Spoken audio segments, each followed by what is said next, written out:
Asia মহাদেশের অন্যতম বৃহৎ, প্রাচীন ও প্রভাবশালী রাষ্ট্র এটি। ইতিহাস, ভূগোল, অর্থনীতি, রাজনীতি, সংস্কৃতি সব দিক থেকেই চীন বর্তমান বিশ্বের অন্যতম গুরুত্বপূর্ণ অবস্থান দখল করে আছে। হাজার হাজার বছরের প্রাচীন সভ্যতার ধারক এই দেশটি মানব ইতিহাসে বহু গুরুত্বপূর্ণ অধ্যায় সাক্ষী। প্রাচীনকাল থেকে শুরু করে আধুনিক সময় পর্যন্ত চীন তার ভৌগোলিক বিস্তৃতি, বিপুল জনসংখ্যা, শক্তিশালী রাষ্ট্র ব্যবস্থা ও সাংস্কৃতিক ঐতিহ্যের মাধ্যমে বিশ্ব সভ্যতায় গভীর প্রভাব তৈরি করেছে। বর্তমান বিশ্ব ব্যবস্থায় চীন কেবল এশিয়ার নয়, বরং সমগ্র বিশ্বের রাজনৈতিক ও অর্থনৈতিক শক্তির অন্যতম প্রধান কেন্দ্র। ভৌগোলিক অবস্থানের দিক থেকে চীন এশিয়া মহাদেশের পূর্ব অংশে অবস্থিত। দেশটির মোট আয়তন প্রায় 96 লক্ষ বর্গ কিলোমিটার, যা একে বিশ্বের বৃহত্তম দেশগুলোর মধ্যে স্থান দিয়েছে। আয়তনের দিক থেকে চীন কখনো তৃতীয়, কখনো চতুর্থ বৃহত্তম দেশ হিসেবে বিবেচিত হয়, কারণ ইউএসএ এবং চায়নার আয়তন প্রায় একই। তাই কেউ ইউএসএ কে তৃতীয় বৃহত্তম দেশ, কেউ আবার চায়নাকে তৃতীয় বৃহত্তম দেশ হিসাবে বিবেচনা করে। এই বিশাল ভূখণ্ডের মধ্যে রয়েছে পর্বতমালা, মরুভূমি, মালভূমি, বিস্তৃত নদী ব্যবস্থা, ঘন বনভূমি এবং উর্বর সমভূমি। এত বৈচিত্র্যময় ভূপ্রকৃতি খুব কম দেশের মধ্যেই দেখা যায়। চীনের পশ্চিমাংশে রয়েছে তিব্বত মালভূমি ও হিমালয় পর্বতমালা, যা বিশ্বের সর্বোচ্চ ও সবচেয়ে দুর্গম অঞ্চলগুলোর একটি। অন্যদিকে পূর্বাংশে রয়েছে বিস্তৃত নদীবাহী সমভূমি, যেখানে দেশের অধিকাংশ জনসংখ্যা বসবাস করে এবং যেখানে কৃষি ও শিল্প সবচেয়ে বেশি বিকশিত হয়েছে। চীনের জনসংখ্যা বর্তমানে 1.4 বিলিয়নেরও বেশি।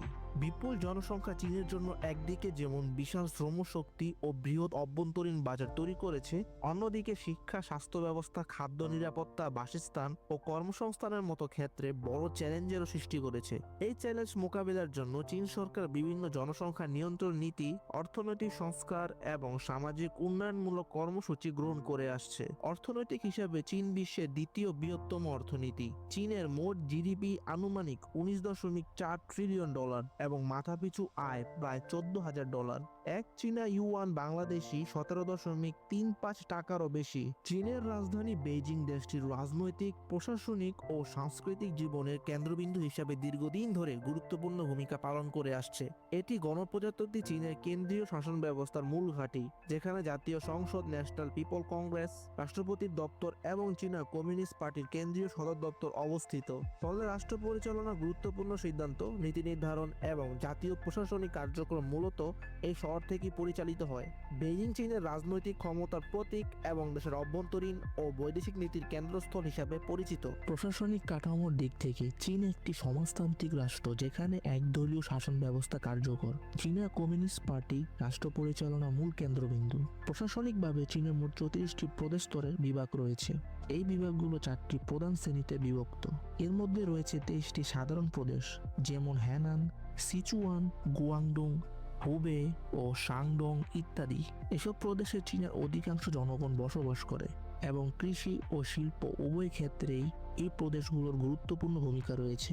এছাড়া রয়েছে 5টি স্বায়ত্তশাসিত অঞ্চল: তিব্বত, সিনজিয়াং, নিনসিয়া, গুয়াংশি ও ইনার মঙ্গোলিয়া, যেখানে সংখ্যালঘু জাতিগোষ্ঠীর সাংস্কৃতিক ও প্রশাসনিক স্বাতন্ত্র্য রক্ষার জন্য বিশেষ স্বায়ত্তশাসন ব্যবস্থা প্রদান করা হয়েছে।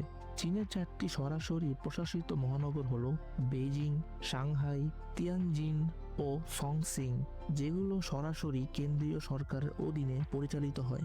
এর পাশাপাশি হংকং ও ম্যাকাও হলো 2টি বিশেষ প্রশাসনিক অঞ্চল, যেগুলো এক দেশ দুই ব্যবস্থা নীতির অধীনে বিশেষ আইন, অর্থনৈতিক কাঠামো ও প্রশাসনিক সুবিধা ভোগ করে। আন্তর্জাতিক সীমান্তের দিক থেকে চীন বিশ্বের অন্যতম ব্যতিক্রমী দেশ। এটি মোট 14টি দেশের সঙ্গে স্থল সীমান্ত ভাগ করে, যা পৃথিবীর খুব কম দেশের ক্ষেত্রেই লক্ষ্য করা যায়।